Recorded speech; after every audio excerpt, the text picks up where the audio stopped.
welcome to the FloTrack podcast presented by Wonderful Pistachios. I'm Livik Pone, joined with Ashley Tishins. We're here at the track at New Balance in Boston, Massachusetts. It is freezing cold, rainy, but we know the fire emojis are inside the building. But Ashley, this is your very first time here. Yes. How pumped are you? Oh, I'm pumped. We're going to see some really exciting competition at NCAAs this weekend, and it's going to be spicy and fast. Okay, let's take a closer look at all the action going inside. We have so many storylines to go over, so why don't you come with us? Get snacking and get cracking with a snack that packs a protein punch. Pistachios are known for their protein power, fiber, and better-for-you unsaturated fats for a combination that may help you keep feeling fuller longer. Wonderful Pistachios is a good source of protein with zero guilt. Each 1 ounce serving has 6 grams of protein, giving you over 10% of your daily value. I love that they come in a variety of sizes and flavors, making this the perfect protein snack for any on-the-go adventure. Check out wonderfulpistachios.com to learn more about how these little green wonders can power up your day.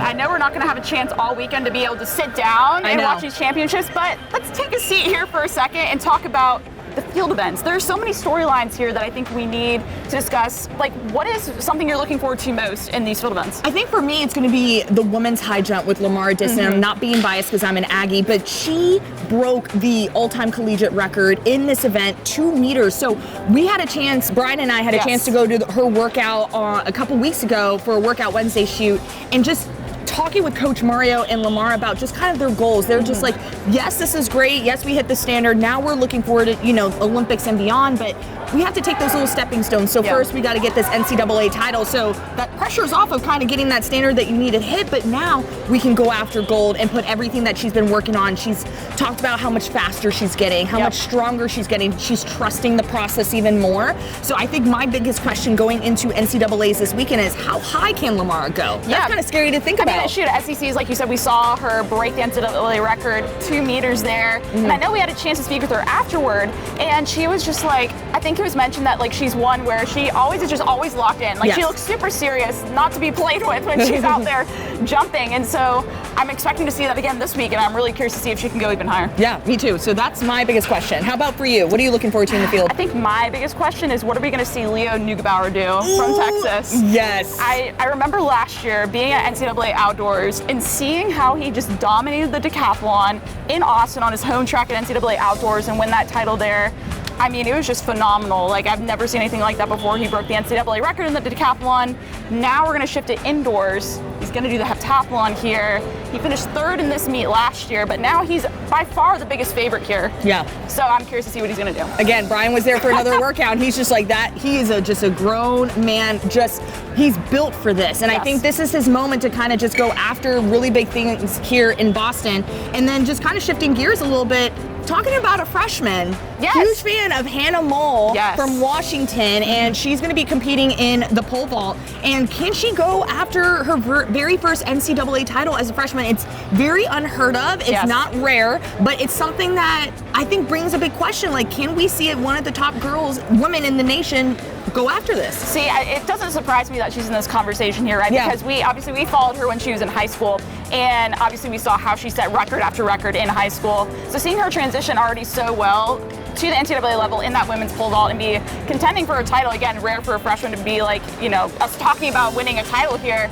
I'm just excited to see what she does. She has nothing to lose. Exactly. And I think one other storyline to kind of look into is the women's shot put. We have Maya Lesnar, who is the daughter of Brock, who is an American professional wrestler, and she leads the NCAA now with a 19-10 throw in that event. She's the only woman, I think, this year that has thrown over 19 meters. So again, we can just see some amazing things happen in the field events. So yeah, I'm just going to embrace the moment and just like soak this all in, just because we're not going to be able to sit and watch it all, but we're going to see some amazing performers in the field events. That's for sure.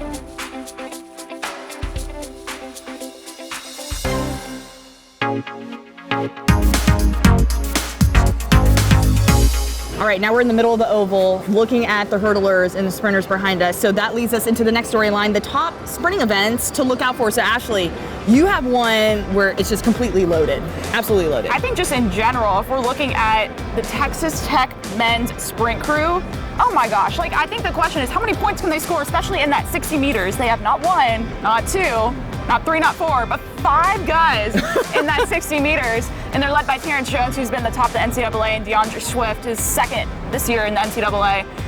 Like, gosh, like, just think about how many team points you could get if you qualify all 5 of those guys through to the finals. Like, that's just incredible. And then you also have Terrence Jones in that 200. They have 2 guys in total in that 200. So this also has huge implications for the team storyline as well, because if you can grab all those points in those sprints, like, there's no touching them. Right. I know we're going to talk about the team stuff in a little bit, but that brings me to the question, right? Like, there's the top 16 individuals are here at NCAAs for their respective events. So the fact that you have 5 gentlemen out of 16, yes. like, we're not even talking about a 4x1. Like, you have an alternate that could be exactly. solid here. Yeah. So I think that's really amazing to think about, just thinking about where Texas Tech is right now with this program and looking forward.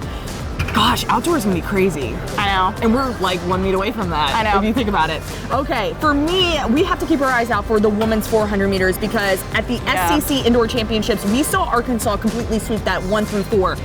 And just looking at the entries right now, those top 4 ladies are now leading the NCAA as well. So that consists of Amber Anning, Kaylin Brown, Nikisha Price, and Rosie Effion, excuse me. So the fact that we're even thinking about their 4x4 as a whole, that is insane to think about. And I guess the next question I have is there anybody that can break up the Razorbacks? The only person I was gonna say, I know you're gonna say. Who am I gonna say? Jamisha Ford. She can break them up. No, she's not in the 4. She's in oh gosh, she's only in the 2. I wish she was in the 4. I know. Trust me. I wish she was in the 4 too. But the next athlete that comes into mind is Aaliyah Butler from Georgia. Yeah, she's the one that finished 5th at SEC. So if there's anyone that could break that up, I think it's Aaliyah Butler. But it's gonna be hard to take down those Razorbacks. And again, like I mentioned with like Texas Tech, like if you're going 1 through 4 in the 400, like think about all those team points you have for the team title. Yes, I know. It's just stacked on the sprint side. So in a little bit, we're gonna take a closer look at the distance stuff. Yes. All right, we're over here by the finish line now, and I think we're going to see at the finish some crazy distance events, right? It could come down to the line in some of these events, and I know we're looking forward to a bunch, all the distance events, but what's one you're really looking forward to? Goodness gracious, that women's 800? Well, actually, I guess that's mid-distance, but it'll count. Mid-distance. Can we count that? I think it should count. Okay, let's talk. Okay, Parker Valby. Potentially distance. Parker Valby potentially doing the double here. 3K, 5K. That's a huge feat, I think, but she has an opportunity to go after something really, really big.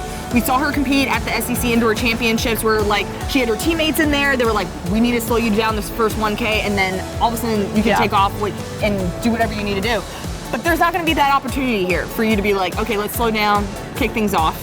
But I will say, we saw how Parker Valby raced at NCAA Cross. Yes. And how she just took it out like she normally would, and she blew everyone away. Right. I wouldn't be surprised to see her do something similar here again. Yeah, that's what I'm saying. Something huge. There's nothing. I don't think there's going to be a slowing down of Parker Valby here at NCAAs. It's going to be.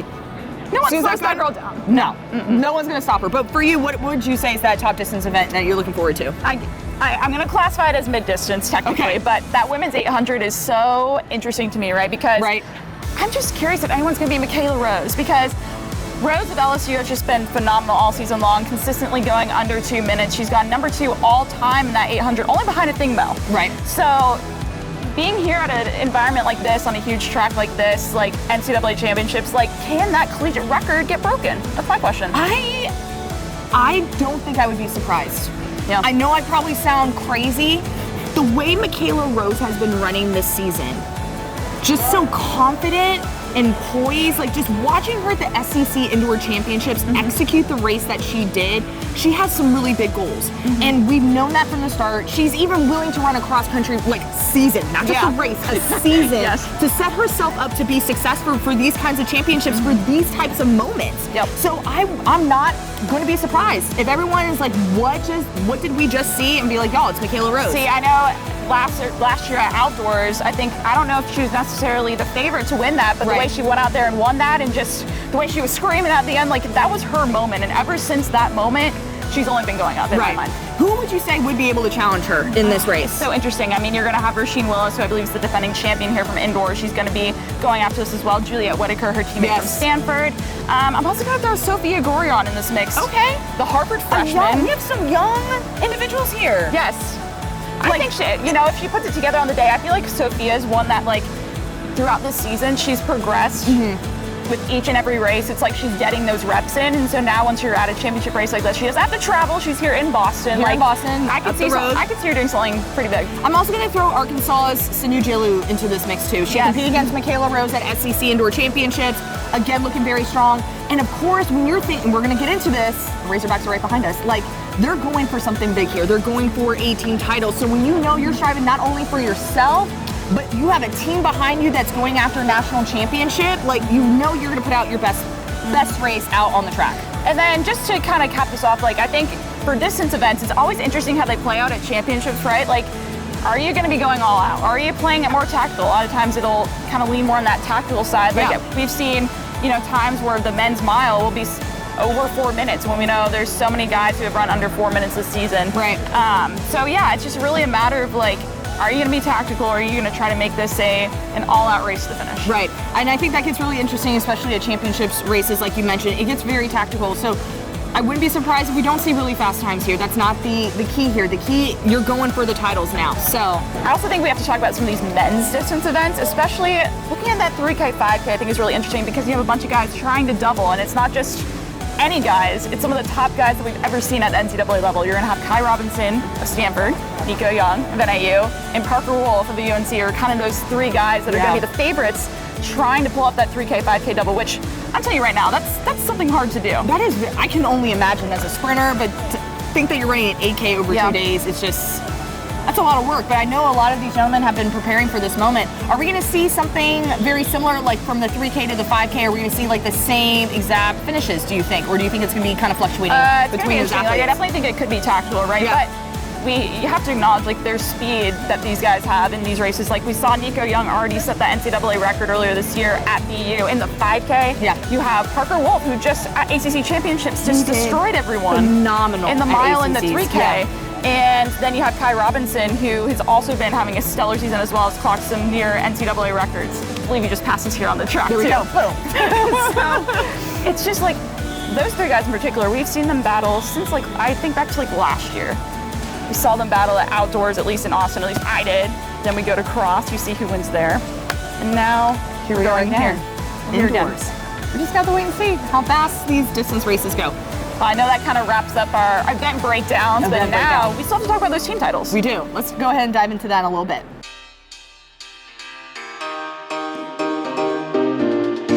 All right, Ashley, we're here on the podium because we're about to wrap up our FloTrack podcast in just a moment with, you got to end it with the team titles. So I know. Gosh, I feel like there's such a huge storyline, especially on the men's side.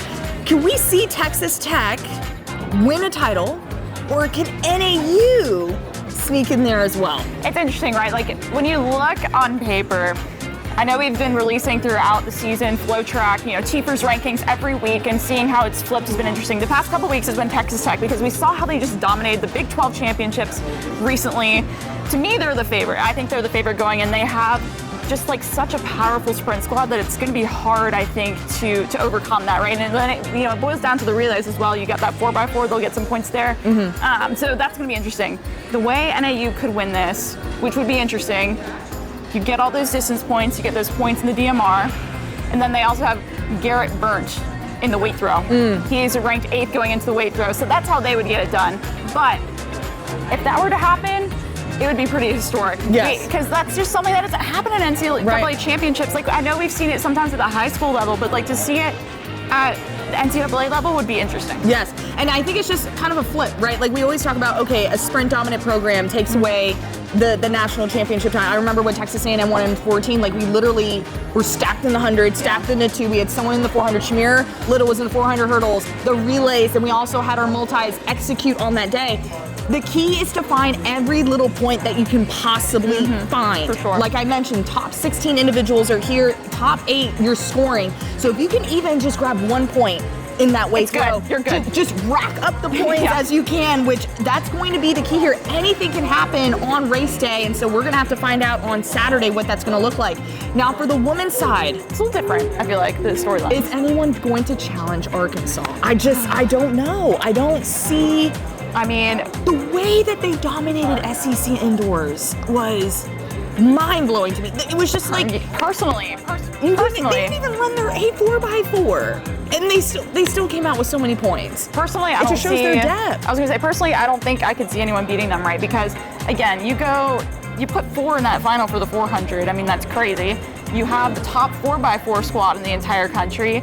You have people in the 60. You also have, the DMR in there as well, and so they have field event athletes Yes. as well. So it's like you put all that together. It's so well-rounded. Obviously, sprint heavy, but still very well-rounded. And so I just don't see how you can beat that. I think the bigger question is, how many points is Arkansas going to Yeah, score? that may be the Are we question. going to see? I don't even know what the record is for the most points scored at an indoor NCAA no clue. championships. We might have to look into that. Yeah. Could we see it? I don't Maybe. even know what that is, but I don't know. who knows? But that's something to keep your eyes out for this weekend here at the track at New Balance. So Ashley and I, we're going to be here all weekend long. We're Yes. super, super stoked. Like, I cannot wait for the It's gonna be a competition. party in here. It's going to be a party, sizzling, fire emojis, everything. So make sure you stay tuned to the site for all of our content. Make sure you come see us too, as we're on the ground. But that does it for the FloTrack podcast presented by Wonderful Pistachios, and we'll see you here at the track.